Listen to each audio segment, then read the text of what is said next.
This page is the front cover of the official Nintendo magazine, proclaiming itself to be the biggest and the best for all things N64. Standard magazine fare listed, you know the drill: news, previews, exclusive N64 game stuff, game guides, every N64 game tested, pads and pucks, and the mo, whatever that was cut off short is. Price was £2.95, apparently best value. Bit cheeky given they were giving away a free Jar Binks toy with it. Someone thought that was a good idea back then. There's also a competition to win Star Wars figures and win 64 games, page 75 if you were interested. Game Boy Color gets a shout out with a first play test of Conker's Pocket Tales on page 36.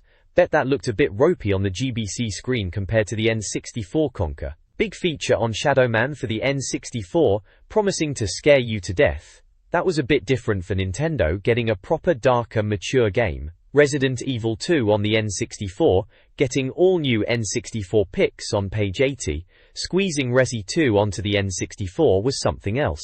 And lastly, Perfect Dark getting new info and shots on page 83.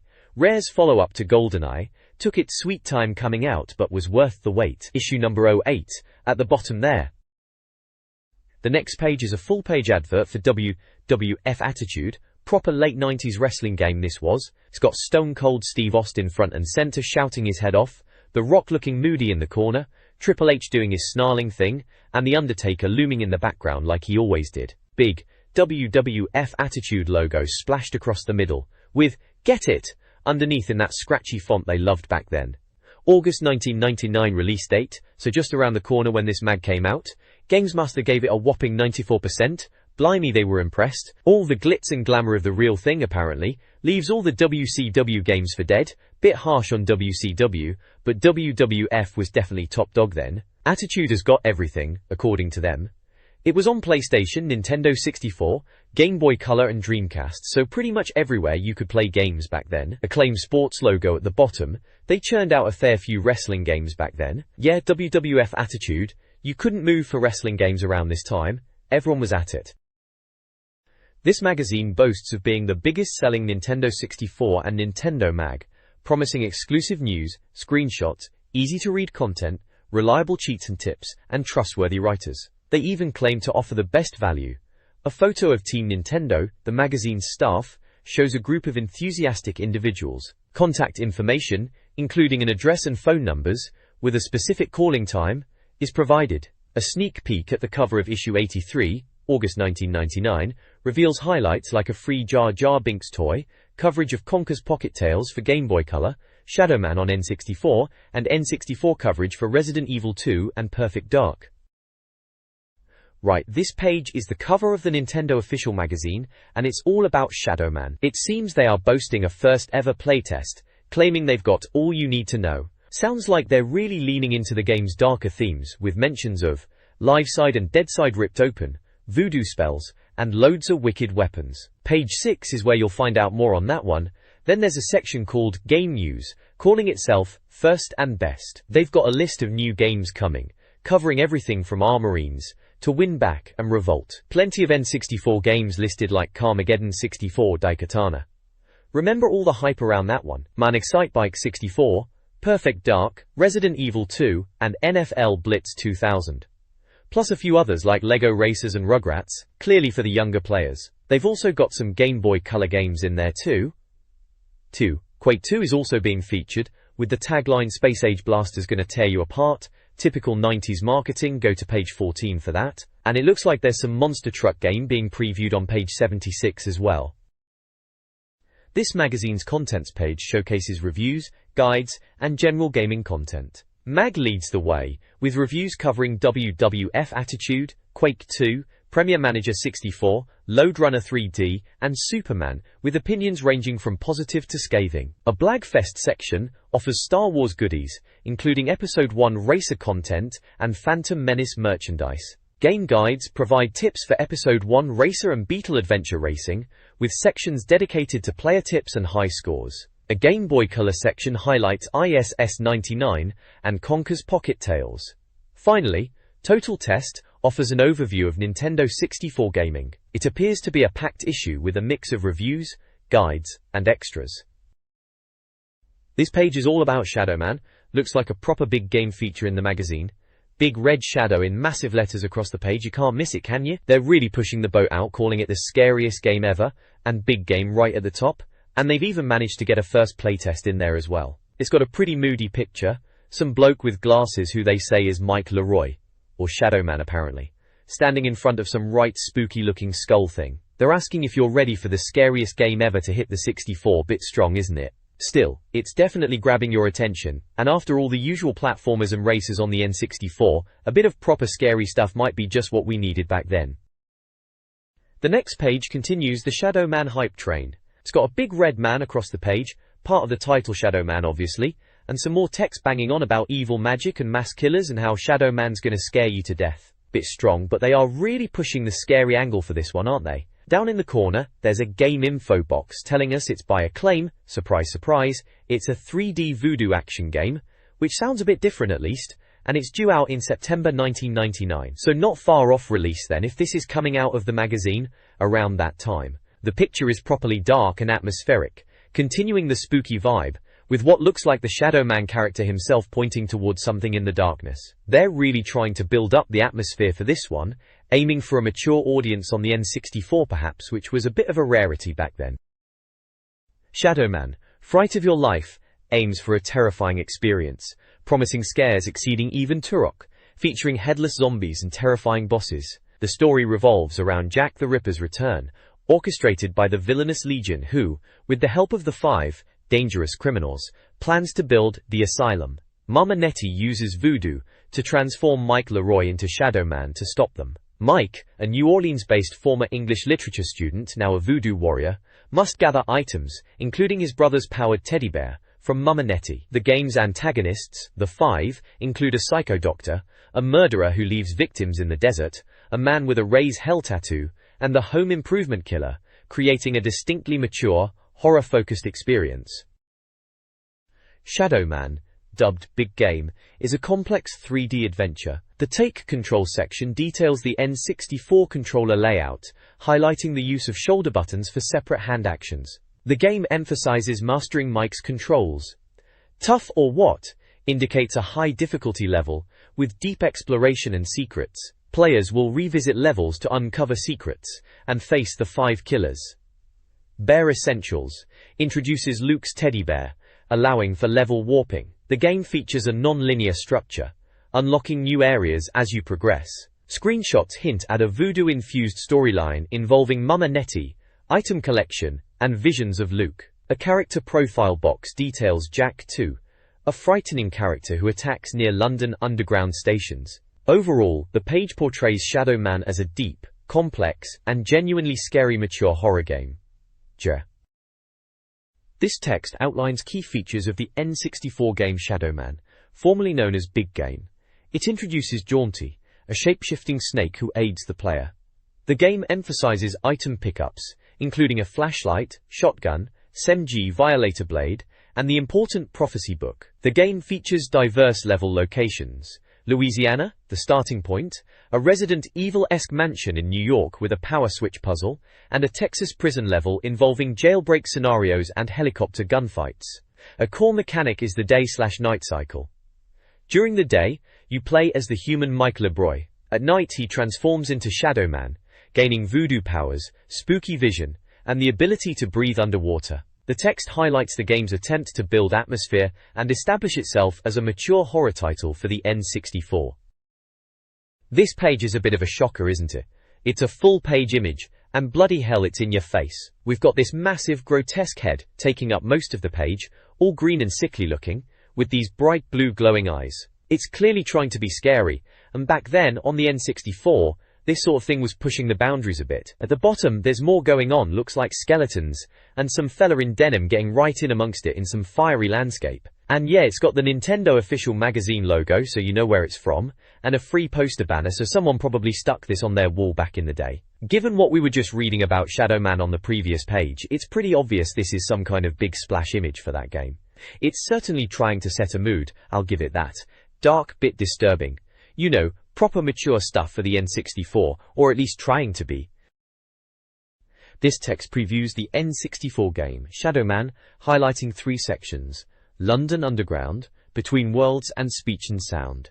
London Underground depicts a gritty starting point with Jack the Ripper and dangerous dogs. Between Worlds introduces a bizarre realm with hanging bodies as portals and the retractor for interdimensional travel. The audio, particularly the speech, is praised as exceptional, featuring spine-tingling sounds and frightening enemies, including a character named Luke. The We Think section predicts Shadow Man will be a massive success, citing impressive graphics and action, though it might be too intense for younger players. Overall, the preview suggests a promising and potentially thrilling gaming experience. This text is a nostalgic look back at a magazine advertisement from the late 90s, offering premium-rate phone services for game cheats and tips. The ad features Cheat Master and Cheat Mistress, figures promoting cheat codes for N64 and PSX games. The games listed include popular titles like GoldenEye, Mario Kart 64, Zelda, Tomb Raider, and Crash Bandicoot. The author notes the audacity of the services, charging 60 pence a minute, but acknowledges their potential appeal to players stuck on difficult games. The advertisement also offered a fax newsletter and a competition to win consoles and a TV. The author reflects on the era's gaming landscape and the dodgy premium phone lines, fondly recalling the golden age of the N64. This page is all about the latest N64 game reviews, proper old school stuff. Right in the middle is Quake 2, and blimey, it's got the awesome award slapped on it, so they really rated it. Going on about spilling enemy blood, they were really pushing the boat out for an N64 shooter back then, weren't they? Described as a super scary space blaster, which, yeah, it kinda was at the time. They're saying if you're thirsty for action, Quake 2 will sort you right out. Can't argue with that, it was a fast-paced blast. Elsewhere on the page they've got Premier Manager 64 getting a decent score, must have been the footy management sim for the Nintendo crowd. Load Runner 3D is in there too. A puzzler that will apparently leave you cold, not exactly a ringing endorsement, is it? WWF Attitude gets a mention. Everyone's favourite grappler, probably decent enough if you were into wrestling games back then. And then there's Poor Superman, described as a disappointing super flop. Ouch, seems like they weren't holding back. Gretrichu, there's a box explaining their scoring. Anything below 44 is real rubbish, up to 64 is still not worth playing, and Awesome is 90 to 100. Reserved for games they reckon you absolutely must play and score over 90%. Fair enough system, I suppose. Quake 2 must have seriously impressed them to get that awesome badge, and to be fair, it was a pretty big deal for the N64 at the time. This page is carrying on the reviews from the last page, still banging on about Quake 2. There's a massive picture of one of the Strog, those alien blokes you spend the game blasting, looking pretty mean. They're really pushing the boat out with this game, talking about gory blaster and all that, definitely trying to get the older gamers interested. They even quoted themselves saying, "If you want another gory blaster for your Nintendo 64, get a load of this." Bit cheeky, but fair enough, it was a pretty gory game for the N64 back then. Guesser. There's a game info box giving you the nitty gritty. Price is £44.99. Ouch, games were pricey back then, weren't they? Says release out now, so this is definitely a fresh review at the time of print. They've even got the official Nintendo seal of quality and Rumble Pack logo on there, showing off all the bells and whistles. Seems like they were really impressed with Quake 2, giving it a full page spread and all. Can't say I blame them, it was a top-notch shooter for the console back then. This review of Quake 2 on the N64 highlights key gameplay elements. It details various Strog enemies, including the Berserker, Iron Maiden, Parasite and Icarus, emphasizing the variety of threats.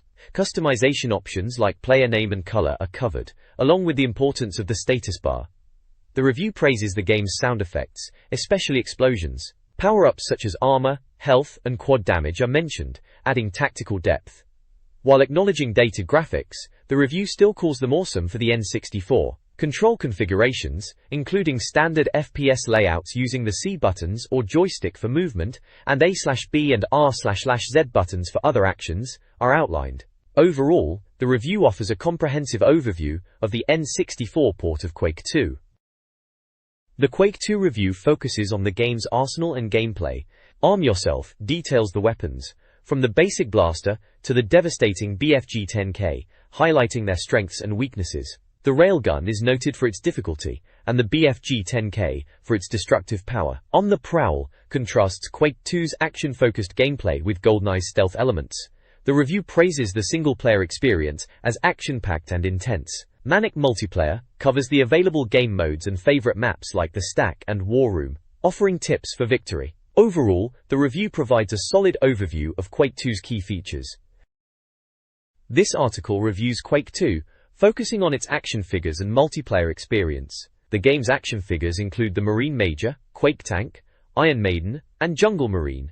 Price between £8.99 and £12.99, with free Strog Parasite and Shark figures included. The multiplayer mode, dubbed Frenzied Free-for-All, features Deathmatch and Death Tag, with the latter being compared, favorably, to GoldenEye. The review praises the N64 multiplayer's speed and smoothness. Quake 2 receives a glowing review, earning a 91% score, and the Awesome Award. The reviewer highlights the game's graphics, sound, and chaotic, gun-blazing gameplay, placing it among the top shooters on the N64. This advertisement from Virtual Reality showcases Nintendo products, primarily the Nintendo 64 and Game Boy, during the Star Wars Episode 1 hype. They offered deals on 64 bundles, including the game, controller, and expansion pack. Other N64 games like Star Wars Racer, Micro Machines Turbo, and Superman were available with free memory cards. A comprehensive list of N64 games and accessories, including popular titles like Zelda, Mario Kart, and GoldenEye, were priced around £25.30. The Game Boy also featured prominently with Game Boy Color and cheat cart deals, plus a pick and mix section for games and accessories. The ad concludes with order details, showcasing mail order methods like post and phone orders, along with payment options prevalent before the internet's dominance. It exemplifies a bygone era of gaming retail.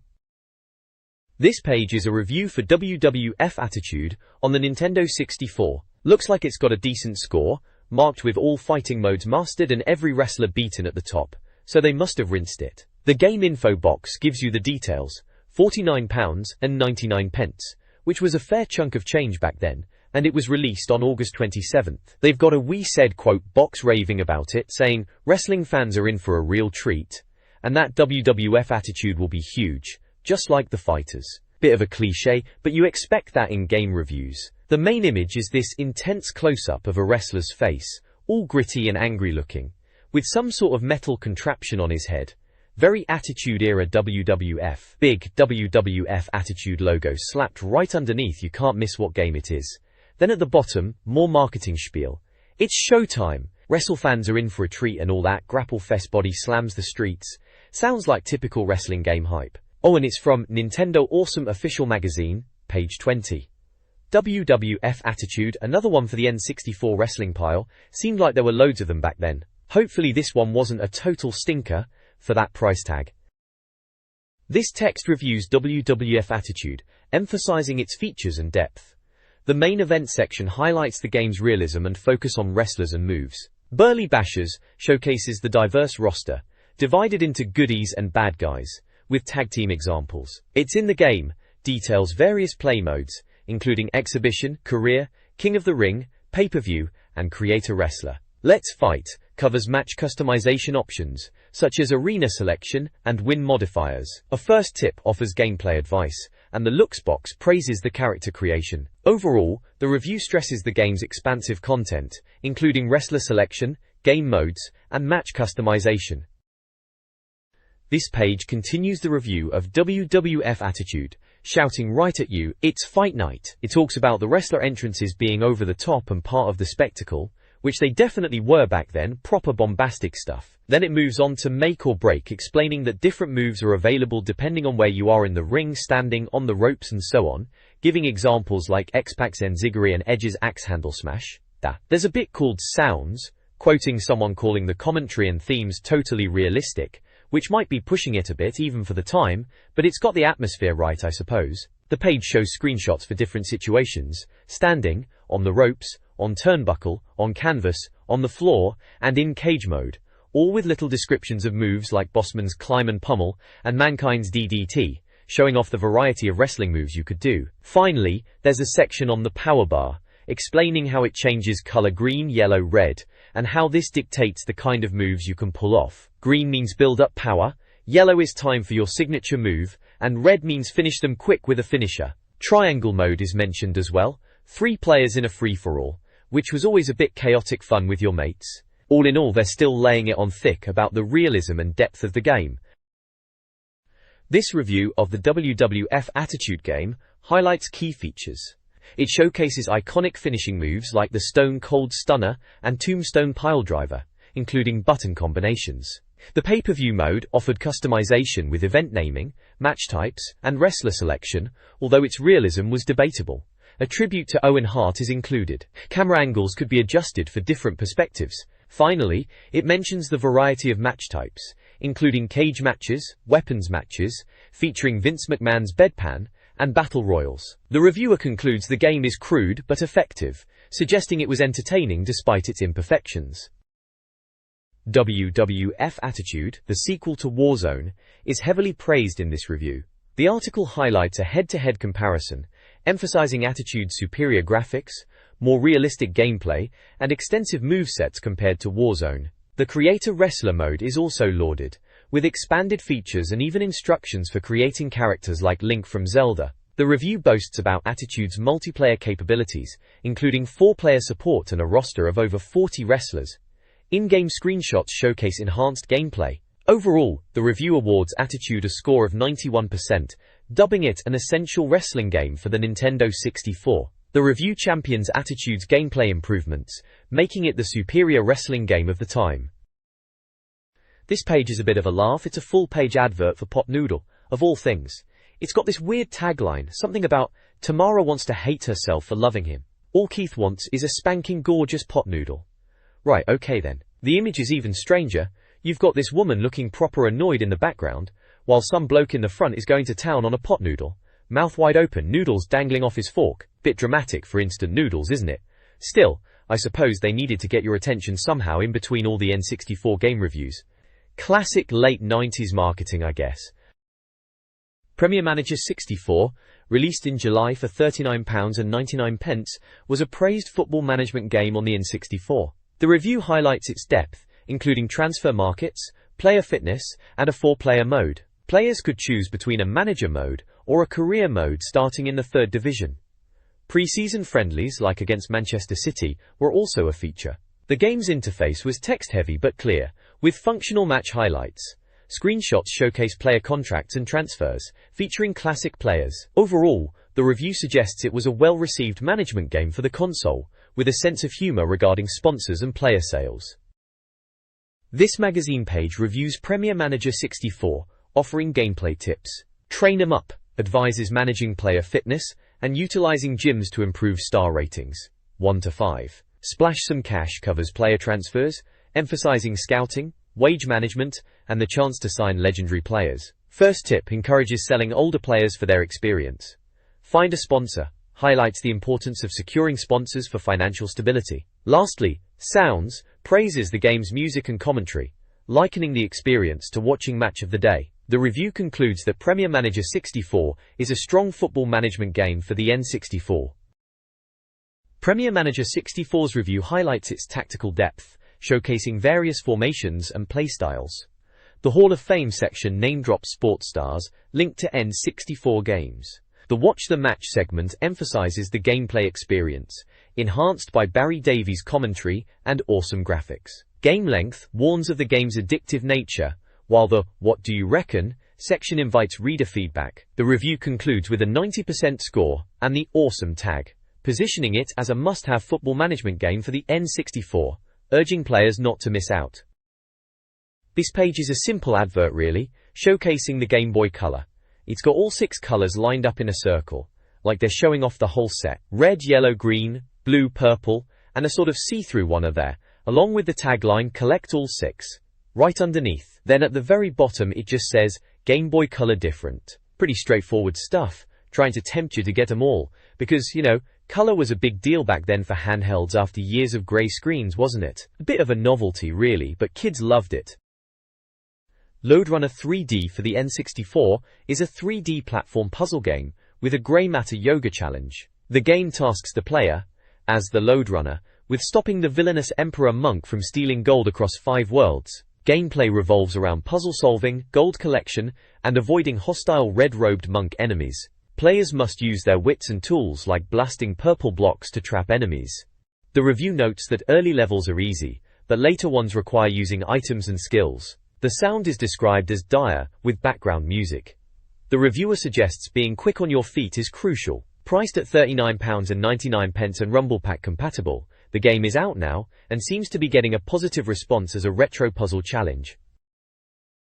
This review harshly critiques two N64 games, Lode Runner 3D and Superman. Lode Runner 3D, despite offering laser gun mechanics and puzzle elements, receives a low score of 54% due to dull gameplay, frustrating levels, and the absence of a two-player mode. The reviewer advises against playing it. Superman fares even worse, scoring a dismal 49%. While promising the chance to wield Superman's powers and save Lois Lane and Jimmy Olsen, the game is plagued by basic graphics, terrible gameplay, a poor multiplayer experience, and confusing controls. Though it boasts super ideas, it ultimately disappoints and is deemed unplayable. The review concludes that neither game is worth playing. This advertisement promotes a subscription to the official Nintendo magazine. It features a picture of Mario and offers 3 free mags with a year-long subscription, saving subscribers £8.85 with free delivery. Subscribers were also entered into a monthly draw to win £150 worth of Nintendo goodies, including N64 accessories. The ad provides a simple form requiring personal details, listing subscription prices for the UK, Europe, and ML World. Payment options included check, postal order, or credit card. A credit card hotline was available, along with an offer code, F1Z, for a prize draw, which closed on August 19, 1999. The ad emphasized the importance of quoting specific codes for the subscription offer. This page showcases the glorious Game Boy Color, proper bit of kit that was. They're raving about a few games here. First up, Conker's Pocket Tales. Reckon it's an awesome acorn crunching adventure for the lil furry fella. Sounds a bit childish, but Conker's later stuff on the N64 was definitely not for kids, let's just say that. Then there's International Superstar Soccer 99. Lace up your boots and take to the pitch for a footy feast, they're saying. It's got a screenshot. Looks like typical Game Boy graphics, but back then, portable footy was decent enough on the go. Cluster is mentioned as a Tetris-like pesky puzzler, and Lucky Luke where you can be the fastest on the draw. Finally, Gex Enter the Gecko gets a mention as well. Super sexy Gexy bashes baddies in this cool platformer. Bit over the top calling Gex sexy, isn't it? Still, it was a decent platformer back in the day, even if he was a bit of a wisecracking gecko. The whole page is pushing the Game Boy Color as the must-have handheld, and they're calling International Superstar Soccer 99 a kicking Game Boy Color footy special, basically highlighting the Game Boy Color as the platform to play these new games on. Standard magazine page really, pushing the latest Nintendo gear.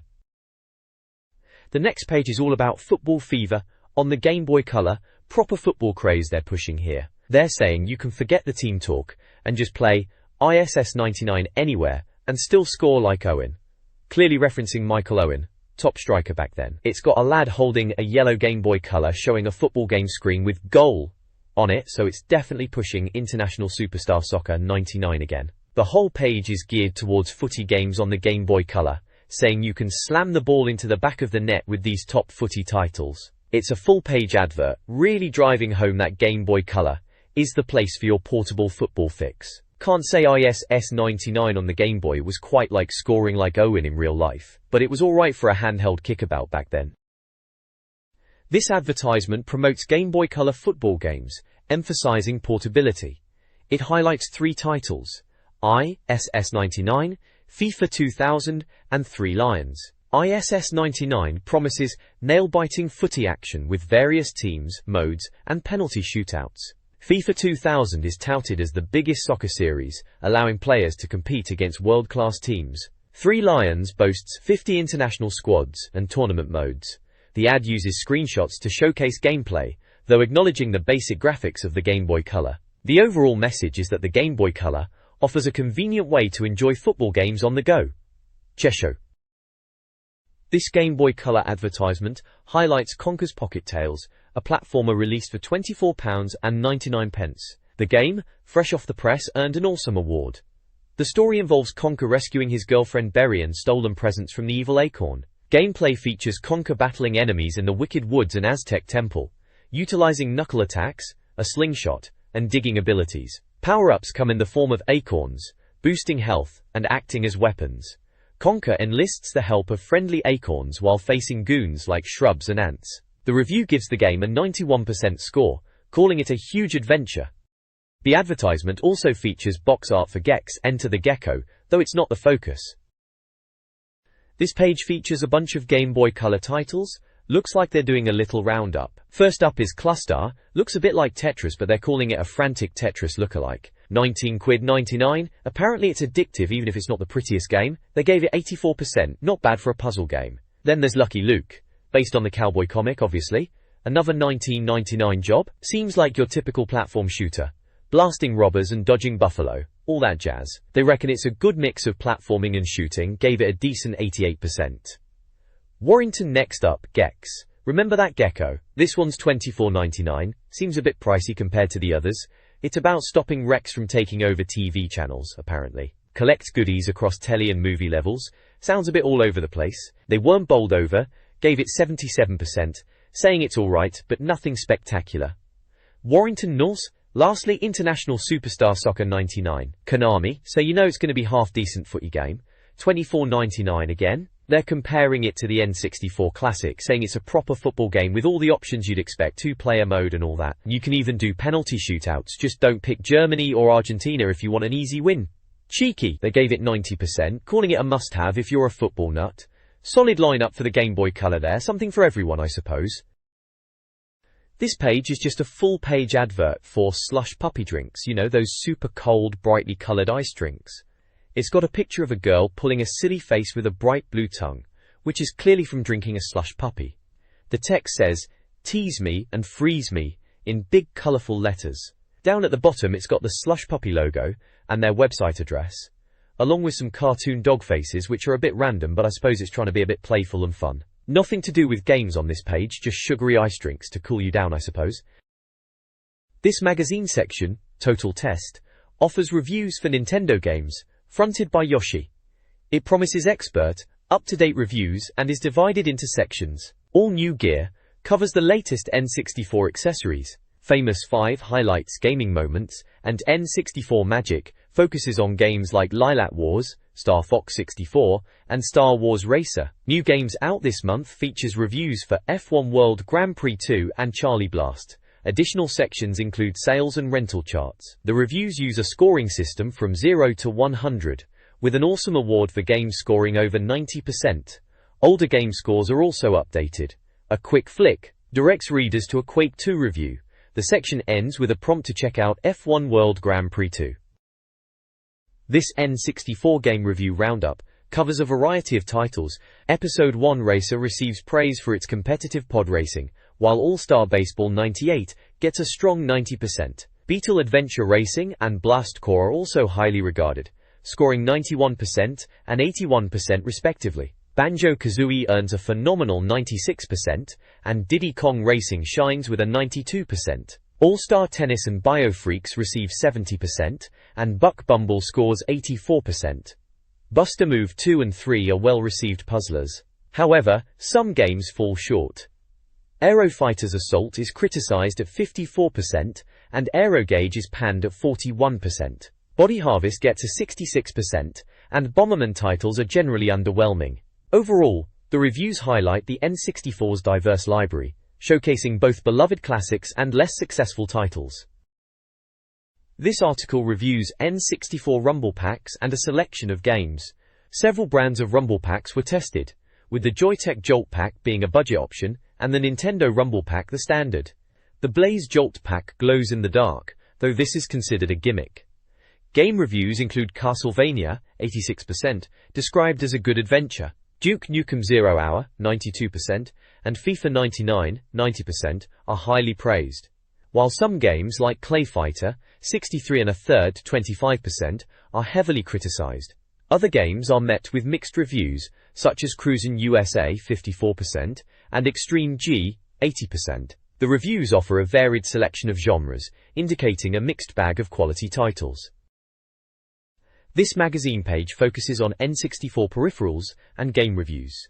Several steering wheels are tested, ranging in price and features. The Race 64 Compact offers good response, while the Top Gear wheel provides a solid feel. The G64 steering wheel is recommended, while the N64 wheel has a plastic build. Game reviews include the top-rated GoldenEye 007, 94%, ISS 98, 93%, and F-Zero X 92%.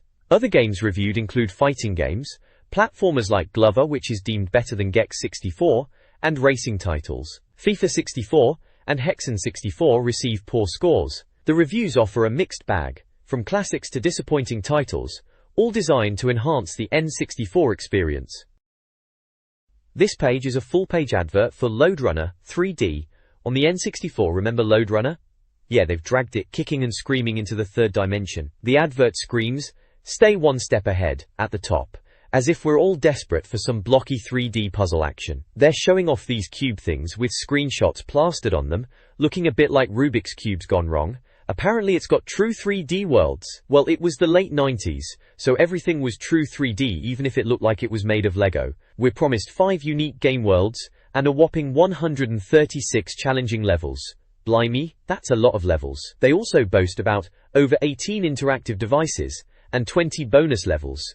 Sounds like they're throwing everything at the wall and hoping something sticks. The game blurb talks about Emperor Monk, and some stolen gold. Standard stuff really, and tells you to check out their website, www.loaderunner3d.com. Remember dial-up? Yeah, good luck with that loading in under an hour. At the bottom you've got the usual logos, Infogrames, Big Bang Software, Nintendo, all that jazz, and a little picture of the game box in the corner just in case you weren't sure what game it was for. It's Lode Runner, but in 3D, in case you missed it the first 10 times they told you. The Total Test section reviews N64 games. Iggy's Wrecking Balls gets 83%, described as a fun race game. Killer Instinct Gold scores 76%, praised for its characters and combos, but criticized for looking dated. Lilat Wars, Star Fox 64, earns a strong 90% with praise for its controls and boss battles. Mario Kart 64 and Mortal Kombat 4 also achieve 90%. Other scores include Knife Edge, 75%, Lamborghini, 76%, Mace the Dark Age, 79%, Madden Football 64, 86%, Mario Party, 85%, and Micro Machines 64 Turbo, 87%. Milo's Astro Lanes is rated poorly, with 52%. Mischief Makers gets 74%, Mission Impossible gets 81%, and MK Mythologies is critically panned at 36%. The review highlights iconic moments from Zelda, Ocarina of Time, GoldenEye 007, Banjo-Kazooie, Super Mario 64, and F-Zero X. This page reviews N64 memory packs and various games. Memory packs range in size from 256K to 4 meg, with larger sizes offering more safe storage. Brands include Blaze, Nintendo Spectra Video, LX4, Joytech, Datal, and Performance, with prices varying. Game reviews include NFL Quarterback Club, 98.99, 90%, Mystical Ninja 88%, and Mystical Ninja 2 80%, Rogue Squadron Nagano Winter Olympics 75%, NASCAR 99 62%, MK Trilogy 51%, MK Trilogy 51%, NBA Courtside 89%, Monaco GP 86%, and NBA Hangtime 75%. Scores and descriptions indicate a wide range of quality, from highly praised titles to those deemed less impressive. The magazine reviews various N64 third-party controllers, comparing them to the official Nintendo pad, deemed the best. Highlights include the Interact SuperPad 64 and MacroPad for left-handed players, and the Guillemot Trilogy 64 for its bundled features. The Wild Things pad is praised, while the Arcade Shark and Stingray 64 have mixed reviews. Game reviews include NBA Pro 99 82%, Olympic Hockey 81%, Pilotwings 64 84%, Robotron 64 80%, NHL 99 85%, Penny Racers 68%, Quake 85%, Rush 2 74%, NHL Breakaway 98 88%, Star Wars Episode 1 Racer 90%, Rakuga Kids 79%, and Super Mario 64 92%. Off-Road Challenge and the Rampage games receive low scores. Wager. An electronics boutique sales chart from the N64 era offered £5 off the top 10 games. The list included Star Wars Episode Racer, F1 World Grand Prix 2, Quake 2, Rogue Squadron, and Mario Kart 64. Smaller reviews highlighted other N64 titles: 1080 Snowboarding, 90%, Silicon Valley, 82%, Snowboard Kids, 81%, and Starshot, 75%. Other reviewed games included San Fran Rush, 74%, Scars, 84%, Shadows of the Empire, 74%, Rally Edition 99, 86%, Turok, 87%, Twisted Edge, 78%, Vigilante 8, 83%, WCWNWO Revenge, 90%, Tetrisphere, 83%, Top Gear Overdrive, 85%, and Top Gear Rally, 85%. The chart offers a snapshot of popular N64 games at the time. This text highlights a UK N64 rental chart reminiscent of Blockbuster. Episode 1 Racer topped the list, fueled by Star Wars Mania, followed by FIFA 99 and Star Wars Rogue Squadron. The top 10 showcased a mix of genres, including racing, wrestling, and Zelda, Ocarina of Time. Mini-reviews offered rental ratings and descriptions for other N64 titles. Notable scores include WWF Warzone and World Cup 98 at 90%, and Zelda, Ocarina of Time receiving a near-perfect 97% and hailed as the best game. The text also includes a section on Star Fox 64, Lylat Wars, emphasizing shortcuts and aerial maneuvers. This page is a full-on advert for Star Wars Episode 1 Racer, riding high off the back of the film and, as we saw on the last page, top of the N64 rental charts. It's splashed all over with podracers zooming about, proper sense of speed they're trying to get across. They're really pushing the 600 miles per hour. Experience it angle, which fair play, it did feel fast for the time on the N64. They've got a little technical data box, listing things like speed, opponents, worlds and levels, all the usual guff. Venue's Planet Tatooine, and sponsor is Jabba the Hutt, which is a bit of fun I suppose, very Star Warsy. LucasArts logo is there, naturally, and then the big Nintendo 64 logo with Feel Everything underneath. Bit dramatic that, but it's advertising, isn't it? They were really trying to sell the rumble feature of the controller back then. Bless them. It's a pretty standard full-page spread advert you'd see in these mags, designed to get you hyped up after seeing the game mentioned in the rental charts and reviews. This is a summary of a classic Nintendo magazine tips section. It features a hints, tips and cheats index for popular N64 games like Banjo-Kazooie, GoldenEye and Mario Kart 64. The magazine highlights a tip service for exclusive secrets and mentions its website, Planet Nintendo, for score submissions. The tips themselves cover games like Beetle Adventure Racing, with speed start and secret car unlocks. Star Wars Episode 1 Racer gets an invincibility cheat code, presented as a first-ever tip. Flying Dragon receives advice to adjust the difficulty settings. Overall, the section provides standard, albeit potentially helpful, tips for young gamers struggling with popular N64 titles. This guide offers tips for classic Nintendo 64 games. It begins with basic controller explanations. For Lylat Wars, Star Fox 64, it details level warp shortcuts to different sectors, like Titania and Area 6. Mario Kart 64 tips focus on slipstreaming, power sliding, and performing turbo starts, essential racing techniques. F1 World Grand Prix includes a method to unlock gold and silver drivers by changing your in-game surname, along with instructions to access the Hawaii track. Finally, for Wave Race 64, the guide explains how to ride the Dolphin in stunt mode on Dolphin Park to unlock additional game modes. Cheshire. This article provides cheat codes and tips for several classic Nintendo 64 games. Mario Party features tips for bumper ball mazes. Zelda, Ocarina of Time offers an unlimited health trick by playing Zelda's lullaby near a gossip stone. Turok 2 reveals the Beware Oblivionize at Hand cheat. South Park provides Bobby Bird for invincibility and other modes. GoldenEye 007 grants infinite ammo for completing agent mode quickly. And Duke Nukem 64 requires a button combination. Wipeout 64 has cheat codes for all ships and infinite energy. Castlevania 64 includes costume unlocks and health tips for the Dracula fight. Finally, Rogue Squadron offers infinite lives and level select cheats. The article ends with instructions to call a helpline for gaming assistance. This advertisement from the late 90s promotes a phone-in competition called Prize Buster. Participants were encouraged to call premium rate numbers for a chance to win various tech prizes. Prizes included personal stereos, ghetto blasters, PlayStations, TVS, and a Pentium 2 computer. Instant win opportunities offered Nintendo 64s, PlayStations, and accessories. Other sections offered a Sega Dreamcast, Game Boy Color with camera and printer, and Star Wars collectibles. Further prizes included an electronic fishing game, flash camera, and a scientific calculator.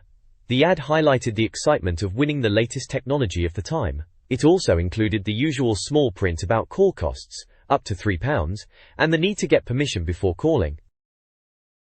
This Your Tips section features reader-submitted game secrets. In Star Wars Episode 1 Racer, Steve Butcher offers a code for Mirror Mode, RR the Beast, and another reader shares a dual control mode code, RRDUAL. Mike Bungfree reveals how to complete the galactic race in under 2:04. For Banjo-Kazooie, Chris McGrath found a secret picture in Rusty Bucket Bay. Vigilante 8 tips from Matt Lofthouse detail secret weapon moves. Finally, Carl Fox discovered golden guards in GoldenEye 007 on the surface level by destroying the helicopter and allowing guards on the landing pad. This Nintendo 64 official tips page provides solutions to common gaming challenges. Hot Game Help addresses character unlocking in GoldenEye, the Golden Gun cheat, and how to defeat the boss on Corneria in Lilat Wars. Zelda gets multiple mentions, with solutions for the Gerudo Fortress, Water Temple, and Lens of Truth, involving Kakariko Village, graveyard visits, mask trading, and the Song of Storms. New ways to play highlights using Kukos for target practice in Zelda, GoldenEye Point Blank with grenade launchers, and the WWF Warzone cheat for attribute points. A write-in section encourages tip submissions for Nintendo swag. The Can You Help section reiterates a solution for finding the last bottle in Zelda, selling 10 special pose. This issue features a Your Scores section, showcasing reader achievements in 64 games. Challenges include fastest times and collecting objectives. Episode 1 Racer requests the fastest Baru coast time, with a table listing top times for other tracks. Banjo-Kazooie challenges players to collect all Jiggies in Treasure Trove Cove. Rogue Squadron asks for the best time on ambush at Mos Eisley. Zelda, Ocarina of Time challenges players to race Dampé in the graveyard. Lastly, Lilat Wars asks for the most hits in a game. Each challenge includes a screenshot or description and lists reader scores, often with tips and humorous comments. The section provides a nostalgic look at N64 gaming.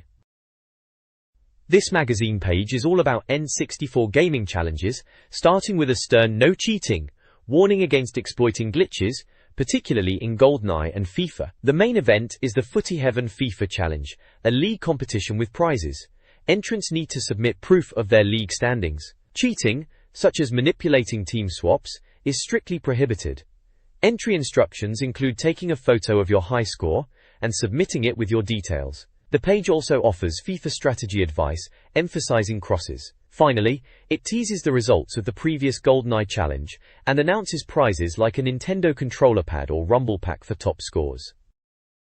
This guide offers tips for Star Wars Episode 1 Racer on Ren 64, starting with 2 track guides, Boonta Training Course and Mongaza Speedway. Boonta emphasizes mastering boosting and turning early on, with numbered track sections and screenshots highlighting wide bends, holes, and sharp turns. Mongaza Speedway focuses on speed, advising players to boost continuously, take inside lines on obstacles, and watch for bumps, especially on the bridge during the last lap. Anakin's Speed Tips reiterates common sense, boost often, and manage overheating.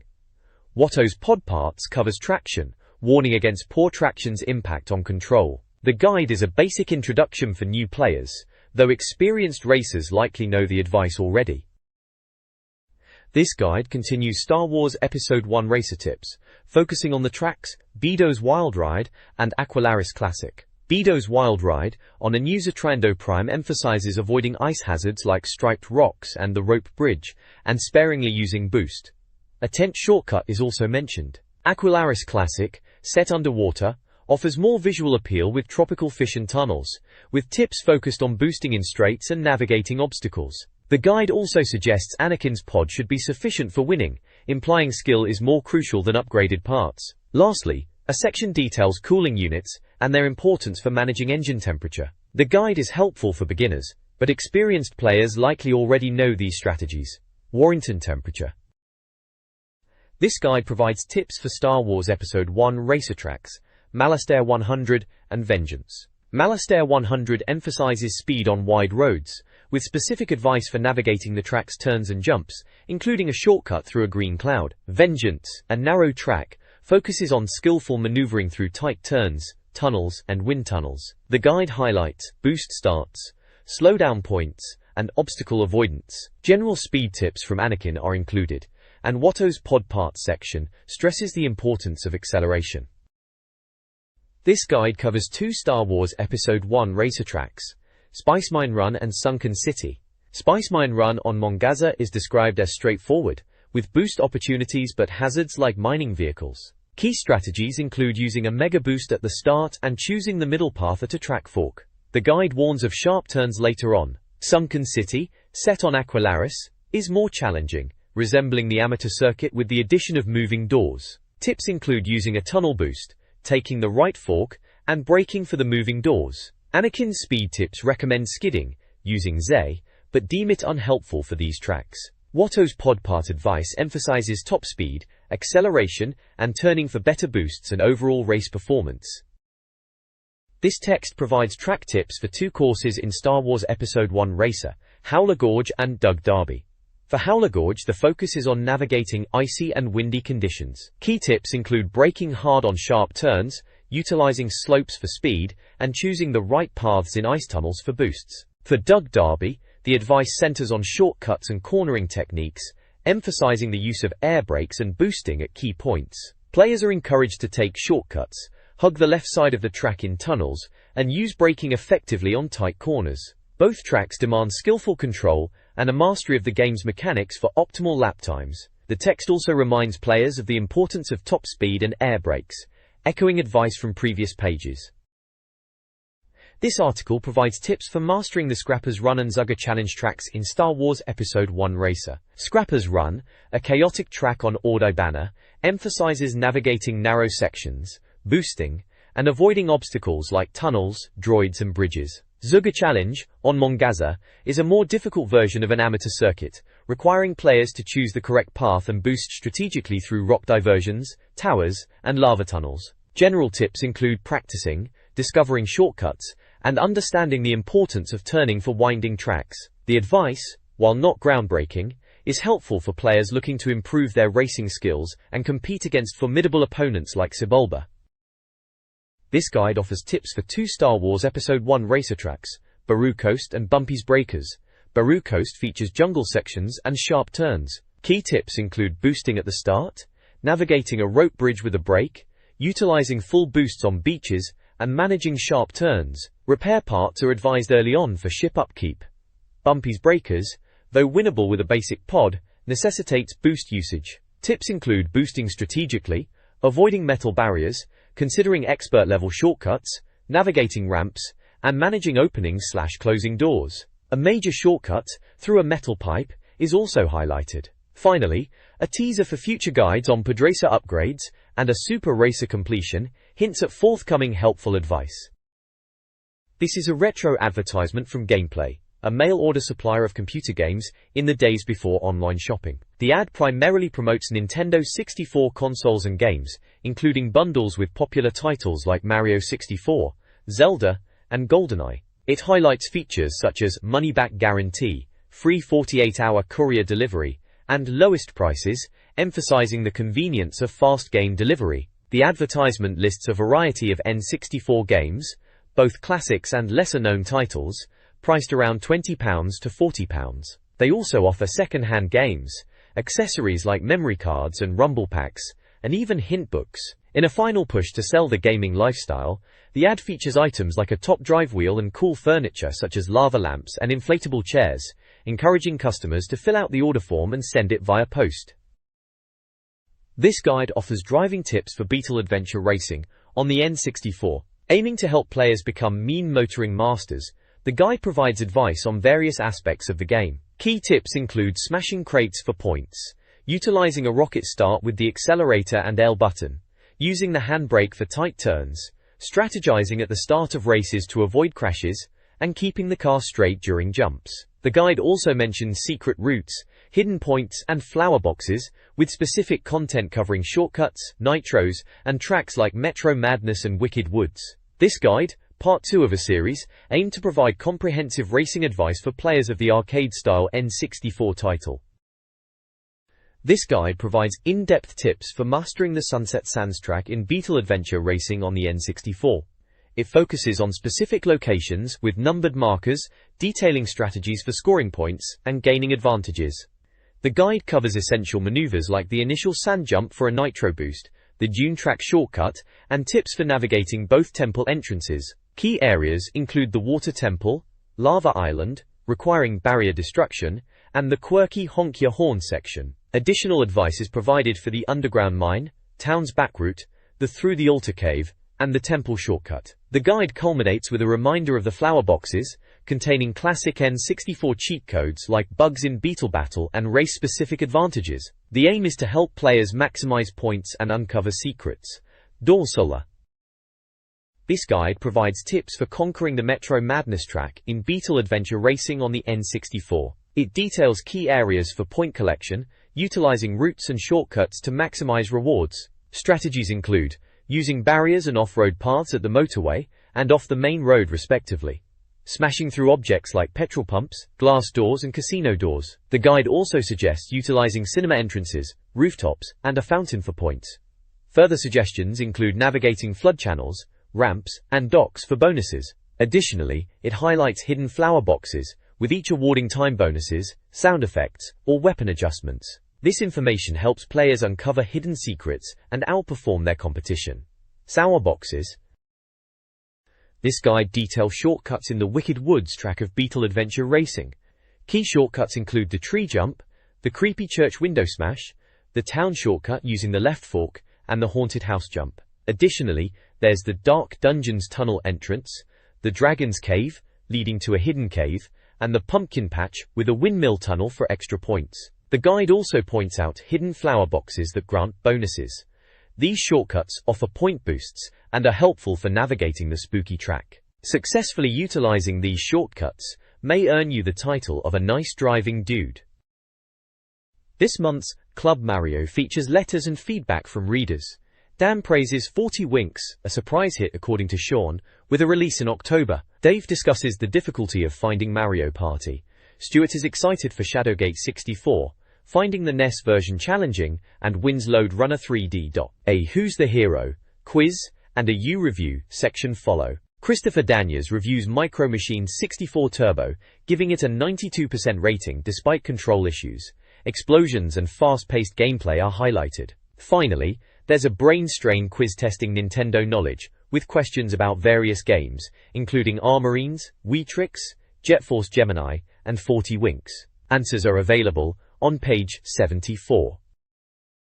Club Mario's page features a quiz with clues about games, followed by a crossword puzzle. The reader chart reveals WWF Warzone as the top game, with ISS 98, GoldenEye 007, F1 World Grand Prix, and Diddy Kong Racing following. A fun feature allows readers to create their own Ultimate Fighter using game characters. Power Pack showcases a Donkey Kong 64 box design, and Snappy Moment features a humorous photo of a player with his dog and a Mario character. Reader comments range from concerns about Nintendo's potential loss of the top spot and opinions on wrestling games to complaints about game prices. Discussions include the Rumble Pack, the lack of racing games on the Gray Station, excitement for Star Wars Episode 1 Racer, and a desire for a good Bomberman game. One reader praises 40 Winks, sparking debate. This Walker's Crisps promotion from the late 90s capitalized on the hype surrounding Star Wars Episode 1. The promotion centered around Jar Jar Binks, featuring a Who's Jar Jar section and collectible character stickers. The main draw was a chance to win up to £1 million via scratch cards found inside crisp packets. Purchasing 2 packs at Sainsbury's earned a glow-in-the-dark Jar Jar toy. A Feel the Force game involved collecting tokens of Star Wars characters, each with point values, and catching them with the sticky tongue toy. Positive points were awarded for good characters, negative for villains. This classic promotion aimed at children, using the Star Wars franchise to boost crisp sales. The launch of Star Wars Episode 1 Racer at London's Virgin Megastore in the late 90s drew massive crowds of Nintendo fans. Enthusiasts, some in costume, queued all day for the midnight release. The first to buy the game, Daniel Wallace, was thrilled, having anticipated it since Zelda. Ocarina of Time. Early impressions were positive. Will Jones enjoyed it, Tariq Tayara was eager to beat Sebulba, and William Howe praised its Star Wars theme. Sarah Kozlowska, a Star Wars fan, was determined not to miss out, unlike with GoldenEye. The event featured C-3PO, R2-D2, and Ewoks. The magazine encouraged reader feedback, offering prizes. This magazine page reviews Castlevania 64. Davinder, Mayun, Bayo, and Ben have all played the game extensively, praising its horror elements, fireball sections, crucifix combat, cutscenes, and music. They've clocked significant hours, and are nearing completion. The page also includes reader engagement features like Mario's hit list, posing questions about rare games, the best shooter, and desired Game Boy Color titles. Who's the hero? Presents reader letters with clues, mentioning Beetle Adventure Racing and Pokemon. The page concludes with an answers section, staff listings, and legal information. Walker's Crisps is running a 90s-style competition, the Blagfest, tied to Star Wars Episode 1. Prizes include Star Wars figures, a copy of Episode 1 Racer for N64, and a month's supply of crisps. To enter, answer 2 Star Wars trivia questions. Who is the red-faced Jedi villain, Darth Maul, and the alien podracing champ from Tatooine, Sebulba? Another question relates to the game about Watto's shop. Entrants must submit their answers on a postcard or sealed envelope, including their name, age, address, and marking it Walker's Compo. Send it to Nintendo Official Magazine's address, in London. They also promote Phantom Menace graphic novels. This page is all about the latest Nintendo 64 news, right then. Front and center is a game called Armorines, Project Swarm. Looks like your typical bug-blasting affair, a 3D shoot-'em-up from Acclaim, due out in December '99. They're calling it a Churak-beating monsters type of game, which I guess means lots of shooting big beasties. Apparently you get to control 2 characters, a bloke and a bird, to take on these alien bugs that have invaded Earth. And it's got multiplayer too, joint missions, and scraps. Looking at the screenshots, it's all very dark and spidery. Not sure it's going to be a classic, but hey, we'll see. Jeffexer. Then there's a list of other N64 games and page numbers. You've got things like Blues Brothers 2000, Carmageddon 64, Daikatana, Excitebike 64, Hercules, Knockout Kings, Lego Racers, NFL Blitz 2000, Perfect Dark, Resident Evil 2, Revolt, and a few others like Top Gear Hyperbike and Winback. Standard fare for the N64, at the time, a bit of everything really. Seems like they're just giving a quick rundown of what's being covered in this issue. Nothing too groundbreaking on this page, just the usual new game previews, and a list of what else to expect in the magazine. This page is digging into the nasty critters in Armorines, Project Swarm. Right then they're calling them brainy bugs, and it seems there are different flavors of alien beasties to squash. They start with the fodders, which are your basic cannon fodder, easy peasy to deal with apparently. Then you've got soldiers and guards, a bit tougher and slower, standard enemy types really, but the interesting ones are the brains and the queen. The brain bug seems to be a bit of a tactical git, scuttling away and sending the fodders to attack you, cheeky. And the queen, well, that's the big boss at the end of the bug hunt, naturally. To deal with the tougher armored beasties, they're saying you gotta get up close and personal and blow a hole in their shell. Looking at the screenshots, it's all very dark and bug infested, just as you'd expect. They're really pushing this Churak beta angle again, so it's definitely aiming for that kind of vibe, blasting hordes of alien nasties. Let's hope it's got a bit more going for it than just shooting bugs, eh? Armorines, described as perfect dark with movie bits, features a Siberian mission start with bug enemies and tough guards. The article suggests it may surpass Turok 2 and Quake 2. Fast News reveals South Park Rally, including characters like Mephisto and Chef, each with unique cars. War Final Assault is cancelled for the N64, but a new secret title is in development. Chef's Love Shack will offer Mario Party-style minigames. Tarzan, based on the Disney film, is slated for early next year. Finally, WWF WrestleMania 2000, with official wrestlers and creator wrestler features, is due for Christmas. This page showcases F1 World Grand Prix 2 for the N64, screaming "Feel everything" at you from the top. It's got that classic N64 logo, and the big, bold title, in a sort of orange speed trail. Right in your face, it's promising adrenaline-fueled racing, in chunky white letters. Below the title there's a couple of F1 cars speeding along, one red and one white, presumably showing off the superior graphics and gameplay and even greater realism they're banging on about. They're also highlighting actual racing scenarios, which back in the day was a big deal, trying to make it sound proper sim-like, not just arcadey. At the bottom it mentions it's published by Video System and distributed exclusively by Nintendo. Pretty standard stuff for a full-page advert for a racing game on the N64 back then. Good old days of boxy graphics, eh? This page advertises Resident Evil 2 on the Nintendo 64.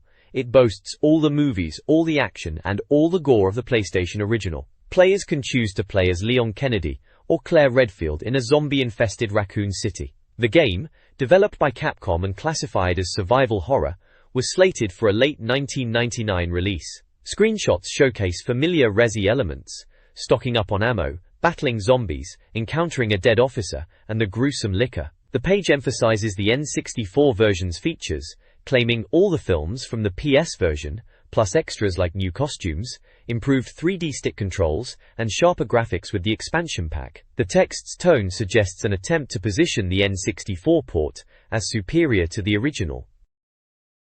This page is all about Resident Evil 2 for the N64, continuing the hype from the previous page. It's got a massive number 2 slapped right across it, and a suitably gruesome zombie face looking up from the bottom, complete with exposed brain. Nice. There are a few gameplay screenshots.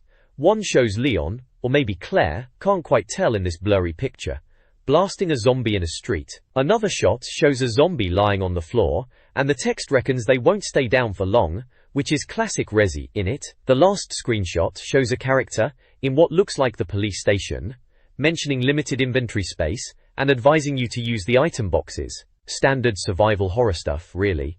Renga. There's a "we think" box which is basically saying that Resident Evil 2 on the N64 will be brilliant because it'll get rid of those pesky loading times that were in the PlayStation version. Spine tingler on your Christmas list, they say. Bit keen, aren't they? It was a big deal at the time, mind you, getting Resi 2 on the N64. It's promising all the gore and movies from the PlayStation version, and they're pushing it as a must-have horror classic for the N64. Fair enough, it was pretty impressive to see it running on Nintendo's console back then. The next page, blimey, it's a bit of a mixed bag, this one. On the left, there's a full-on advert for the official Nintendo magazine itself. They've got Stone Cold Steve Austin, the WWF wrestler, looking all moody. "Any other mag that's bigger and badder than us?" it shouts. Bit of a statement, eh? They're really pushing the official Nintendo magazine thing, trying to sound like the only place to be for your Nintendo info. If you were daft enough to want to advertise in it, there's a number to ring for Ben Mulder. Then on the right, completely different vibe, there's a colourful ad for Crusher milkshake mix. Remember that stuff? Smooth and cool, it says, with a big smiley milkshake glass character. They're showing off the different flavours: banana, strawberry, chocolate and raspberry. Proper throwback to after-school treats, that is. And of course, there's a website address, www.crusher.co.uk, for all your milkshake needs. Quite the contrast to Stone Cold, I must say. Perfect Dark, hyped as GoldenEye's successor, aimed to revolutionize N64 shooters. Developed by Rare, it promised intelligent enemy AI, strategic multiplayer with AI control, and impressive lighting. The game featured a cinematic plot and showcased gameplay with screenshots, creating significant anticipation. Following this was a drastic shift to Rugrats Scavenger Hunt, a board game-style title akin to Mario Party. This family-friendly game allowed players to explore themed boards, collect power-ups, and engage in minigames with beloved Rugrats characters. The text also mentioned a Quake 2 review on page 14. Revolt, a radio-controlled car racer for the N64, was slated for release in autumn 1999. Developed by Acclaim, the game featured toy-like cars racing on tracks inspired by everyday environments. Revolt promised wicked courses, fab cars and wacky weapons. Players could experience tracks ranging from a toy world to the Wild West, and even create their own. The game included a variety of weapons, like the Electro Pulse and Dust Attack to hinder opponents. Speed boosts were available through power-ups, such as the Lightning Bolt. Screenshots showcased colorful tracks and fast-paced racing, making Revolt a fun, less serious alternative to other races. It channeled a Micro Machines vibe in a 3D environment. This page showcases two very different games. On the left, there's a big splash for Revolt. You see a close-up of a wheel, and a bit of in-game action. Looks fast and frantic with sparks flying off the track. The "we think" blurb at the bottom is pretty positive, calling it a chock full of wild tracks, and saying if you're after another mad racer, this is one to watch, and to look out for a full review next issue. Seems like they're building up some hype for it, which makes sense, as from what I remember, Revolt did look like a laugh, especially if you were into Micro Machine style racing but in proper 3D. Then, on the right side, it's a big advert for Premier Manager 64. They're really pushing the only football management simulation you can play on 64 angle, and the only one you'd want to, which is a bit cheeky but fair enough. It was pretty much it for footy management on the system. They've got Kevin Keegan in there endorsing it, remember him? Always looked like he'd just walked in off the street. It's all very red, white and blue, very patriotic, and definitely shouting about being the top dog in football management games on the N64. It was a bit of a niche genre on consoles back then, but Premier Manager always had its fans. This page from 1999 is a nostalgic look at a game retailer's offerings. The N64 is heavily featured, with consoles advertised alongside a first-class service guarantee and a trade-in offer for us games. The Game Boy Color is another focus, showcasing various colors and a selection of games like Mario Land 2, Zelda, and Pokémon Pinball, as well as accessories like the Game Boy camera and printer. The page also includes a section for collectible Beanie Babies, alongside action figures like Duke Nukem, and characters from games such as Quake, Tekken 3, and Resident Evil 2. A large table details N64 games, both UK and US versions, with prices for new and second-hand games. Accessories such as controllers, wheels, rumble packs and memory cards are also available. The page concludes with a mail-order form, reflecting the era's purchasing habits. Koei is developing Winback, a third-person 3D shooter for the N64, aiming for a late 1999 release. It features Jean-Luc Cougar of Scat battling terrorists, with emphasis on tactical gameplay and boss battles. Multiplayer deathmatch modes for 2 and 4 players are also highlighted. Dokointi Seinos.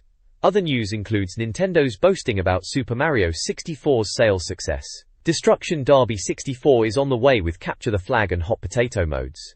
Battlezone, set on the moon, is mixing shooting with strategy. An adapter, the TriStar 64, allows for NES and Super NES games on the N64. Finally, Doshin the Giant, a Japanese RPG where you play a giant, is coming to the 64DD. The article optimistically predicts Winback will be a GoldenEye quality blaster. Rat Attack, a 3D catch-em-up game for the N64 by Pure Entertainment, is aiming to be the next big thing in the cat-and-mouse genre. Scheduled for release in September 1999, the game pits the Scratch Cats against mutant space rats. Players utilize gadgets like eradicator traps to capture the swarming rodents. The game boasts colorful graphics and a variety of enemies, including vampire and clown rats. Players can control different Scratch Cats, each with unique abilities. Multiplayer mode offers competitive rat catching. Warrington also has me. Gameplay features include lightning bolts and speed streaks. Reviewers anticipate the game will appeal to both younger and older players seeking arcade-style fun. The developers are clearly optimistic about the game's success. Knockout Kings for N64 is a boxing simulation game praised for its lifelike graphics and extensive roster of real-life boxers, including legends like Ali and Frazier. Players can utilize C-button combinations for punches and engage in strategic gameplay beyond simple button mashing, with a great fights mode adding replayability. The reviewer calls the animation top-notch for its time and considers the game a strong contender, noting the detailed post-fight stats. The page also features a separate, unrelated section called How Do You Get Respect, which appears to be a health campaign, possibly related to smoking. It uses a dramatic presentation with a skull and crossbones, highlighting shock, health facts, and rewards. The campaign encourages users to make informed choices about smoking via an interactive experience, offering information and resources, including a website and a phone number for more information. Supercross 2000, a 3D motorbike sim by Electronic Arts, is slated for a November 5, 1999 release on the Nintendo 64. The game promises realistic dirt bike racing with official titles, 25 real riders, and recognizable bikes like Hondas and Kawasaki's. Featuring stunt arenas and track degradation, the game also includes a 2-player mode with tricks such as heel clickers and Superman. Game modes include standard race mode and a stunt mode, showcasing tricks with picture-in-picture views. Screenshots highlight head-to-head racing and stunt score challenges. Early impressions suggest positive animation and exciting jumps. The reviewers are cautiously optimistic, awaiting further updates. This page showcases NFL Blitz 2000, and it's looking like a proper arcade-style American football game for the N64, out late 1999. They're banging on about it being even more violent and exciting than before, which is probably right up some people's street. Apparently this version has blitz passing to make chucking the ball about easier, And you can mess around with playbooks and tactics too, if you're into all that deep stuff. They've updated the rosters to the 1999 teams naturally. Graphics are supposedly better than ever, which, well, is what they always say, isn't it? And you can even hit players on the deck. Charming. There are also 5 new stadiums to play in, and the AI is meant to be smarter, so the computer might actually put up a fight this time. There's a little bit about Blues Brothers 2000 as well, another game for the N64. Apparently Elwood Blues is out of prison and trying to get the band back together. It's a 3D adventure game, and it sounds a bit bizarre with musical monsters and obstacle courses. And down in the corner there's a Lager Lads cartoon, a Vimto advert by Purple Ronnie, all about sneaking drinks when no one's watching. Bit of a random mix really. This page is all about LEGO racers for the N64, coming out in October '99. Seems like LEGO are having a proper go at the racing genre. It's a 3D racer, and they're banging on about making your own LEGO hero and designing crazy cars plus weapons to use naturally. Apparently, there are 12 tracks based on different LEGO themes like pirate, castle, space and adventure, which sounds like a bit of alright fun. Each world has a LEGO character as the boss, a menacing racing champion they're calling them, who you have to beat to move on, and eventually face off against this rocket racer fella, who's supposed to be the fastest on Planet Nintendo. Bit of a grandiose claim there. They've got a few tips, like not using speed boosts on ice or you'll crash, and if you smash into a house, bricks go everywhere. Bit obvious really. They also mention weapons in 2-player races, and collecting power-ups of the same color for stronger weapons, a bit like Diddy Kong Racing they reckon. The screenshots do look pretty detailed, you can see all the LEGO bricks, which is a nice touch I suppose. Down at the bottom there's a quick flick plug for Revolt, saying if you like the look of LEGO racers you'll love that too, which was out already, and a decent little racer in its own right if you were into RC cars. This page previews Hercules, the legendary journeys for Nintendo 64, a game based on the TV show. Players choose warriors to battle Rs and Titans, with frantic fighting moves. Screenshots show blurry fights against a mean boss. Sounds like a button-mashing game. Next up is more on LEGO racers, emphasizing the build-your-own feature. Players customize cars and drivers. The We Think box notes, the game is slow and multiplayer isn't perfect, but they hope for improvement. Finally, there's a Vimto cartoon advert with the tagline SWATs, aiming to appeal to children studying by associating Vimto with academic success.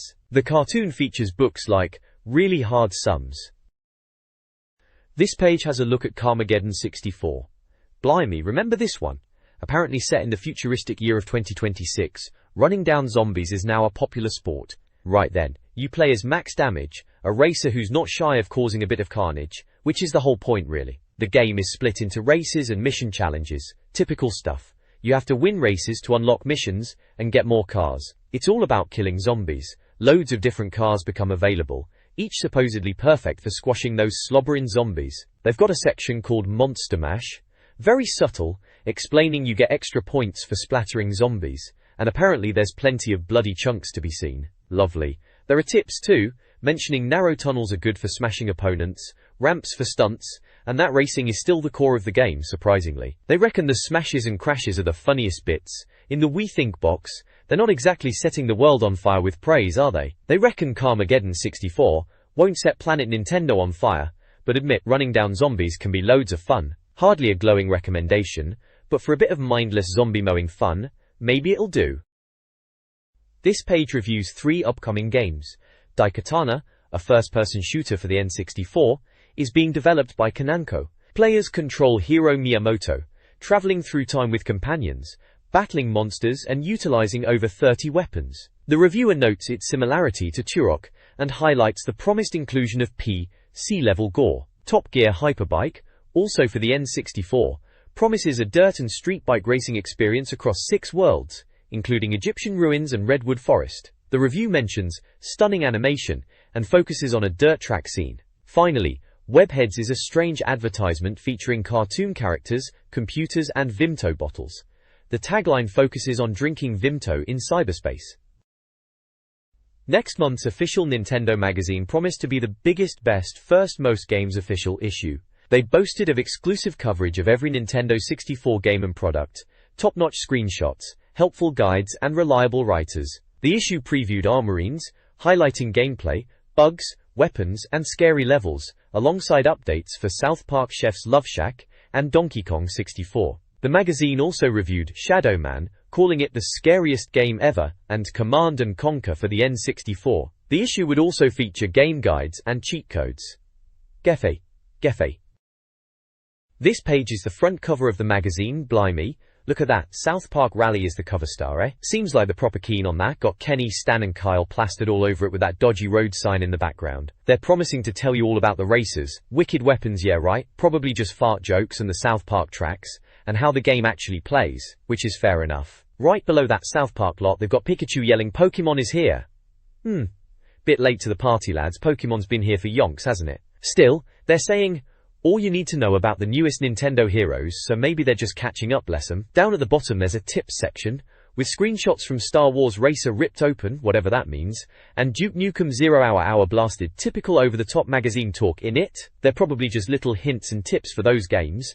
And right at the very bottom in big letters, special offers Club Mario. Sounds like they're pushing their loyalty scheme or something. So yeah, front cover, South Park Rally and Pokemon are the big hitters this month, with a side of Star Wars and Duke Nukem tips, and some Club Mario thing. Nothing too groundbreaking, but it's what you expect, right?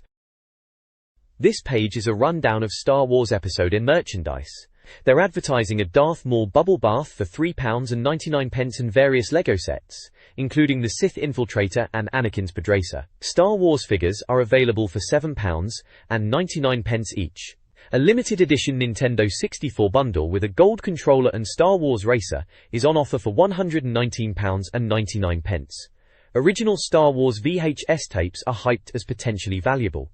Other items include a ComTalk figure walkie-talkie, Star Wars episode Eraser for Game Boy Color, Star Wars chocolate, and a Making of the Phantom Menace book. The overall impression is a typical marketing blitz capitalizing on the film's release, offering everything from bath products to video games.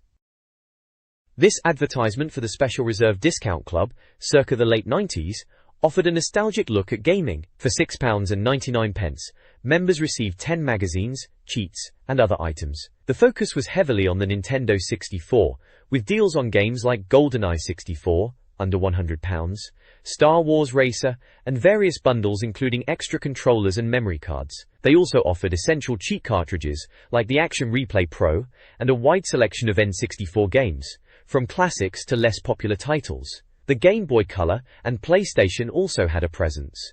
Membership came with a free gift choice, ranging from Tamagotchi-like toys to inflatable armchairs, along with bonus internet guides and cheat books, encapsulating the era's gaming culture. This page is a rather meaty advert for Quake 2 on the Nintendo 64.